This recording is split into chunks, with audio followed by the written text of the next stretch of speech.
જય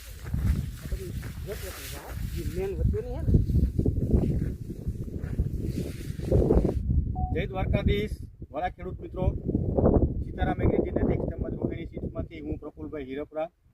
આજે આપણે એક નવા પાકની મુલાકાતે આવ્યા છીએ.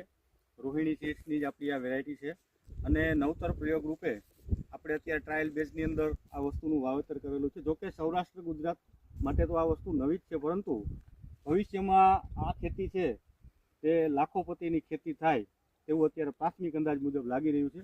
ટ્રાયલ બેઝમાં પણ ખૂબ જ સુપરમાં સુપર ને સારામાં સારું પરફોર્મન્સ કરેલું છે. તો આપણે છીએ અત્યારે દેવભૂમિ જિલ્લાના ખંભાળિયા તાલુકાના ભાડસર ગામે.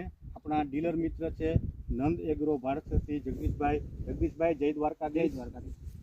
તો જે આ વસ્તુનું મિત્રો તમે જોઈ રહ્યા છો તે આ ખેતી છે તે ચિયા સીડની ખેતી છે અને અંદાજે ઘણા બધા વીઘાની અંદર આનું વાવેતર કરેલું છે, 12 વીઘાની આસપાસમાં.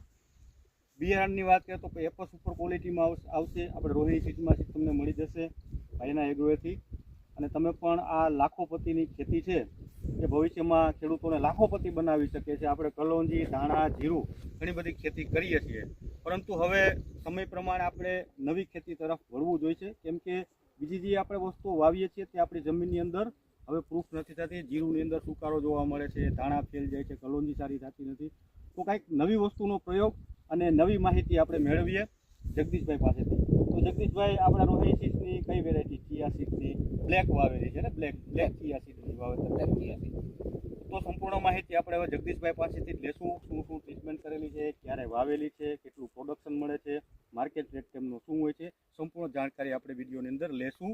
તો ખાસ કરી અને નવી વસ્તુનું વાવેતર છે, નવો પ્રયોગ છે, તો બને ત્યાં સુધી તમારા જેટલા ખેડૂત મિત્રો હોય એટલા ખેડૂત મિત્રોમાં શેર કરજો. કેમ કે આંગળી ચીંધવાનું એમ કહેવાય છે કે પુણ્ય મળે છે. તો નવી ખેતી તરફ ખેડૂતો વળતા થાય અને વધુમાં વધુ કમાણી કરતા થાય, એ જ હંમેશા રોહિણી સીડ્સ હોય કે સીતારામ એગ્રીજેનેટિક્સ હોય કે પ્રફુલભાઈ હિરપરાનો એકમાત્ર આ ધ્યેય રહ્યો છે. તો જગદીશભાઈ, આપણે બ્લેક ચિયા સીડનું વાવેતર કર્યું છે ભાઈ, આપણે એનું ક્યારે વાવેતર કરવું જોઈએ જેથી કરીને ખેડૂતોને સારું પ્રોડક્શન મળે અને નિરોગી મળે? ઓક્ટોબરના એન્ડમાં અથવા નવેમ્બરની શરૂઆત. બરાબર.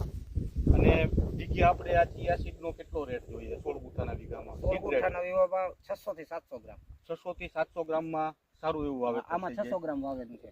અત્યારે આપણે જે ચિયા સીડ છે આ કેટલા દિવસના થયા છે? આ અત્યારે થયા છે પૂરેપૂરા 2 મહિના ને 1-2 દિવસમાં થયા.